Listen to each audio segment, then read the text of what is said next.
السلام علیکم دوستوں۔ حضرت محمد صلی اللہ علیہ وآلہ وسلم کی وفات کا وقت جب قریب آیا تو آپ صلی اللہ علیہ وآلہ وسلم شدید بخار میں مبتلا تھے، یہاں تک کہ اٹھنے کی ہمت بھی باقی نہیں تھی۔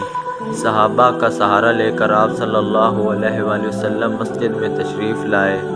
نماز سے فارغ ہونے کے بعد آپ صلی اللہ علیہ وآلہ وسلم نے صحابہ کرام سے فرمایا کہ ہماری شاید یہ آخری ملاقات ہو سکتا ہے کہ اس کے بعد ہم دوبارہ نہ مل سکے، تو اگر کسی کا مجھ پر کوئی قرض کوئی بدلہ باقی ہے تو لے لے۔ مسجد لوگوں سے کھچا کھچ بھری ہوئی تھی، سوئی دھرنے کی جگہ نہ تھی۔ آپ صلی اللہ علیہ وآلہ وسلم کی بگڑتی ہوئی حالت کو دیکھ کر سب ہی پریشان تھے۔ آپ صلی اللہ علیہ وآلہ وسلم کا یہ اعلان سن کر ایک صحابی حضرت عکاشہ اٹھے اور کہنے لگے کہ اے اللہ کے نبی صلی اللہ علیہ وآلہ وسلم، جب ہم ایک غزوہ میں شریک تھے تو آپ صلی اللہ علیہ وآلہ وسلم کے پاس درہ تھا۔ آپ صلی اللہ علیہ وآلہ وسلم اس درے کی مدد سے ہماری صفیں ٹھیک کروا رہے تھے، تو آپ صلی اللہ علیہ وآلہ وسلم کا درہ میری کمر پر لگ گیا تھا۔ میرا وہ بدلہ ہے، وہ قرض باقی ہے، میں وہ لینا چاہتا ہوں۔ تو اللہ کے نبی حضرت محمد صلی اللہ علیہ وآلہ وسلم نے فرمایا کہ ہاں ضرور، وہ قرض تم مجھ سے لے لو۔ آپ صلی اللہ علیہ وآلہ وسلم نے فوراً حضرت بلال کو حضرت فاطمہ علیہ السلام کے گھر روانہ کیا اور فرمایا کہ فاطمہ سے کہنا کہ اس کے گھر میں جو درہ موجود ہے وہ دے دے۔ حضرت بلال رضی اللہ تعالیٰ عنہ فوراً روانہ ہوئے، حضرت فاطمہ علیہ السلام سے درے کا تقاضا کیا۔ حضرت فاطمہ بھی سمجھ گئی کہ معاملہ کچھ اور ہے، کسی جنگ پر تو جانا نہیں، آخر درہ کیوں چاہیے؟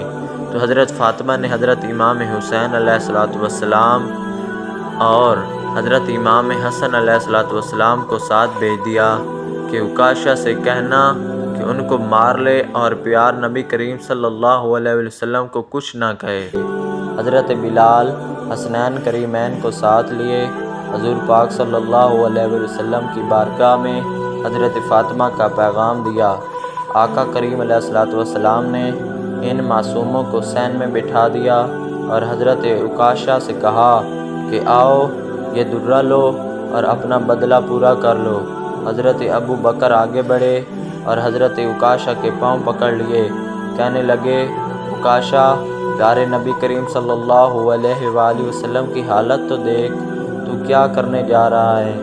مجھے مار لے، انہیں کچھ نہ کہے، انہیں چھوڑ دے۔ حضرت عکاشہ نہ مانے اور آگے بڑھے۔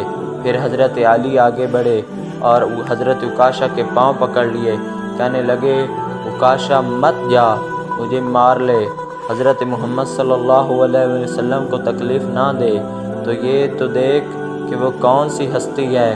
مگر حضرت عکاشہ اپنی ضد میں پکے تھے۔ درہ پکڑا، نبی کریم صلی اللہ علیہ وآلہ وسلم نے اپنی کمر ان کی طرف کر دی اور فرمایا کہ عکاشہ بدلہ لے لو۔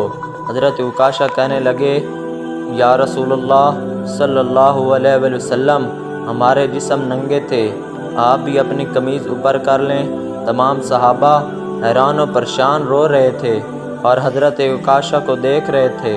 سب کی خواہش تھی کہ کسی طرح حضرت عکاشہ نبی کریم صلی اللہ علیہ وآلہ وسلم کو چھوڑ دیں اور ان کا بدلہ ہم سے لے لیں، مگر نہ نبی کریم صلی اللہ علیہ وآلہ وسلم اس بات پر راضی ہیں اور نہ ہی عکاشہ راضی ہیں۔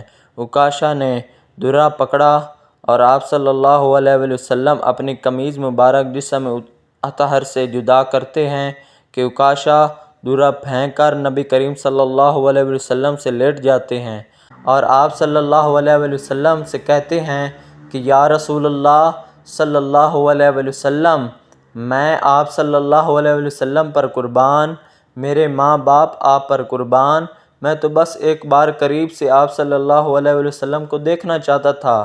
پیارے نبی کریم صلی اللہ علیہ وآلہ وسلم حضرت عکاشہ کو گلے لگا لیتے ہیں اور فرماتے ہیں کہ کیا کسی نے کوئی جنتی انسان دیکھنا ہے تو عکاشہ کو دیکھ لے۔ یہ سب ہمیں سکھانے کے لیے تھا کہ کوئی بھی معاشرہ ظلم کے ساتھ زندہ نہیں رہ سکتا، معاملہ چھوٹا ہو یا بڑا، انصاف کا دامن ہمیشہ قائم رکھنا ہے۔ جب وصال کا وقت قریب آیا تو حضرت عزرائیل نے دستک دی اور اندر آنے کی اجازت طلب کی۔ اجازت ملنے کے بعد حضرت عزرائیل اندر تشریف لائے اور سلام کیا، پھر فرمانے لگے کہ یا رسول اللہ صلی اللہ علیہ وآلہ وسلم، میں نے کبھی کسی سے اجازت طلب نہیں کی اور نہ ہی کبھی کسی کو سلام کیا ہے۔ آپ صلی اللہ علیہ وسلم، آپ پہلے ہیں اور آخری ہیں جن کو میں نے سلام کیا ہے اور اندر آنے کی اجازت طلب کی۔ پھر حضرت جبرائیل کہنے لگے کہ اللہ تعالیٰ آپ صلی اللہ علیہ وسلم کا عرش پر انتظار فرما رہے ہیں اور عرش پر آپ صلی اللہ علیہ وسلم کی آمد کی تیاریاں ہو رہی ہیں۔ حضرت عزرائیل کہنے لگے کہ آپ صلی اللہ علیہ وسلم، اگر آپ کی اجازت ہو تو آپ صلی اللہ علیہ وسلم کی روح مبارک قبض کر لوں، اور اگر اجازت نہ ہو تو میں واپس چلا جاؤں۔ سبحان اللہ، کیا شان ہے اللہ کے نبی کی کہ روح بھی پوچھ کر نکالی جا رہی ہے کہ اگر آپ صلی اللہ علیہ وسلم اللہ سے ملاقات کرنا چاہتے ہیں تو بتائیں، آپ کو ساتھ لے چلیں ورنہ واپس لے چلیں۔